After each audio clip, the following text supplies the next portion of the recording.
All right, so before we get this one rolling here, I just want to say one thing about, again, going back to like somebody asked me why I wasn't on YouTube much anymore, and YouTube kind of got all fancy pants and whatever, but the amount of clickbait crap, you should want to watch the video on its own merits. You shouldn't need to create some fancy thumbnail with a picture of something that's not actually in the video. So you watch the whole video waiting to see whatever it was that was in the thumbnail, and it's half the time the thumbnail is so fake it's blatantly obviously fake. And I just want to say, I promise I will never do anything like that. I will not create clickbait sensationalist bullcrap. All right, on to today's project. So, what do you do in a situation like this? I'm trying to take this plow light off. And put the wrench on here, and of course the bolt just spins in the bottom of the light.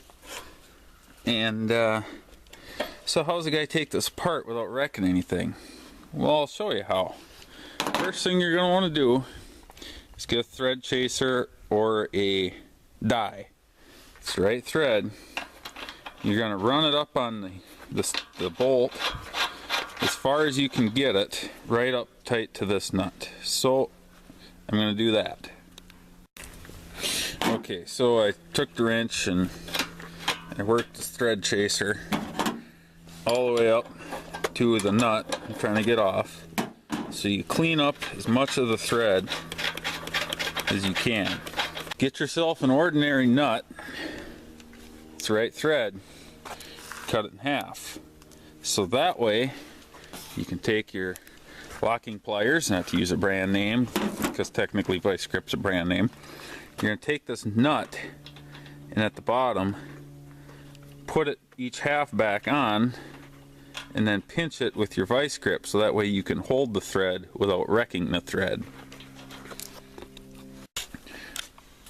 Okay, so now I got my two nut halves clamped on there as tight as I can get it, and even so when I put the wrench on the nut up here, it's still turning in my nut. So we're gonna get the air hammer out and try to knock the rust loose that's holding this top nut on.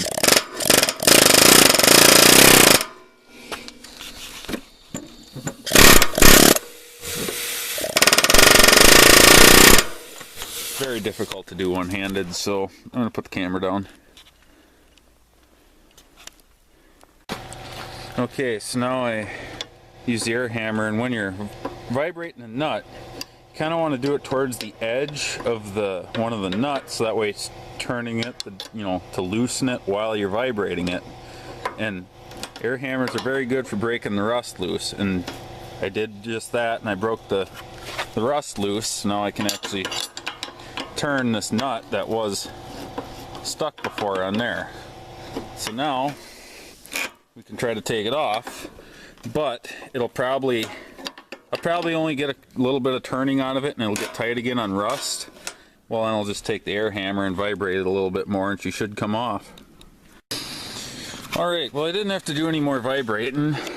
It's been coming off pretty nice. Now you can say, well, why don't you just take two nuts and stack them together in the bottom there, and then you can lock it together. Well, I didn't have enough bolt to do that. Once I put my two nuts on there and tried to lock them against each other to hold the stud, I didn't have any room to try to loosen this. So that's what led me to this. So now we're just going to loosen this nut until it bottoms out on my two half nuts.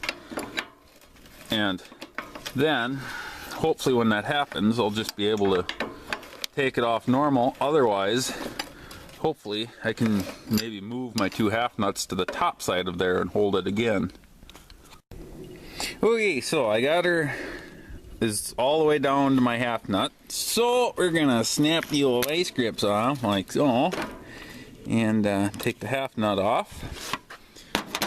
And here it is, just a regular old off-the-shelf El Cheapo nut. I cut in half the old zip disc on the grindinator. And now, hopefully, I should be able to get this out we'll see. Otherwise, I'll have to do like I said, and put the half nut on top. I don't think we'll have to do that, because she's coming pretty well. Now, if I hadn't cleaned the threads up first with the thread chaser, this probably wouldn't be threading off here nearly as well as it is. Sorry, the camera angle's terrible, but yeah, there we go. Just like that. And now, got my nut off, and I didn't wreck the threads on my bolts, so now I should be able to clean them up and reuse this. Beauty, eh? And some guy said in one of my last videos he liked my out east accent. I'm actually from Wisconsin, not out east. But if you're watching this video, thanks for watching the channel. Okay, now part 2. Why am I pulling my plow lights? Well, I never used them much anyway, and spring's here. And we got a little situation. So I checked the Empire dirt under the workbench, and the Empire, she provides a couple of custom brackets. Just, I mean, it's not ever, this is a kind of a rare application, you know, hard to find. Where did I put my light? You see, the wife was on the way to work this morning and hit a deer and cleaned the headlights out of the car, and of course could buy new ones, but that's going to cost a solid $70. And why should I spend 70 bucks when I got plow lights I'm not going to be using? So it just so happens that these custom brackets that the Empire happen to have in stock are just what we need for mounting Meyer plow lights into a Grand Am. So the first thing we got to do, you know, some drilling required, is take this factory headlight bolt out, and I already drilled another hole right there. And so we're just going to send this guy down there with the factory bolt in front, and we wouldn't be doing a proper repair without some augers. So we're going to send an auger in the back and bolt the plow light right there. Man. Alright, so I got the custom adapter plates installed that I machined myself. And we use the factory mounting location right there, and as with any vehicle customization, there's usually some drilling required. Well, so we sent the auger home back here, but now we got a nice sturdy mount here to mount our Meyer plow light. And, you know, got her coated up with some never sees, so when this car gets scrapped, I can hopefully take my plow lights back.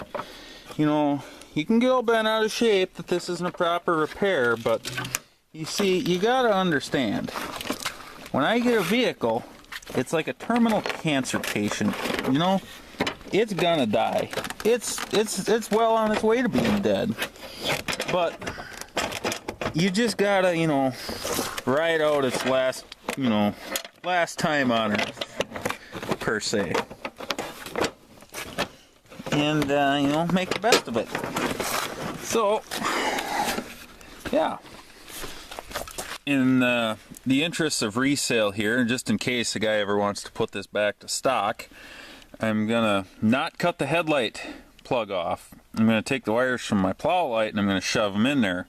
Well, it's hard to shove the stranded stuff in there, so if you take solder first and you solder them, then they're nice and stiff like a prong, and you can shove them in there nice. So I got my soldering iron all warming up here, but the end of it's kind of crummy because I was using it to stitch together the side of my battery in my truck after it fell off the battery tray because it wasn't secured by the bungee cord, and the power steering pump pulley burned a hole in the side. But don't worry, I got that fixed. My tip's a little dirty, so we're gonna clean her up on the concrete here. And yeah, so there's my solder. And oh boy, keep my balance here. Oh yeah.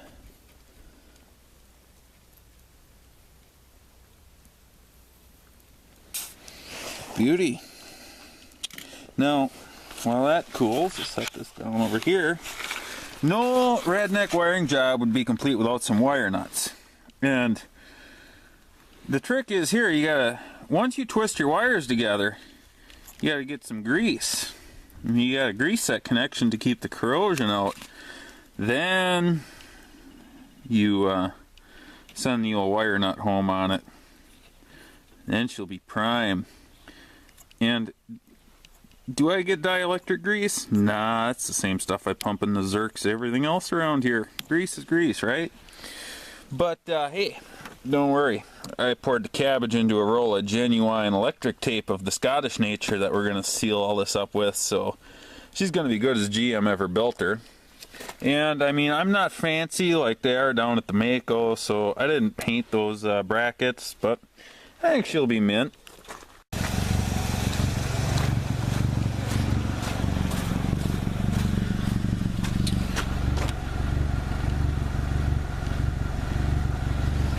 Beauty, Clark.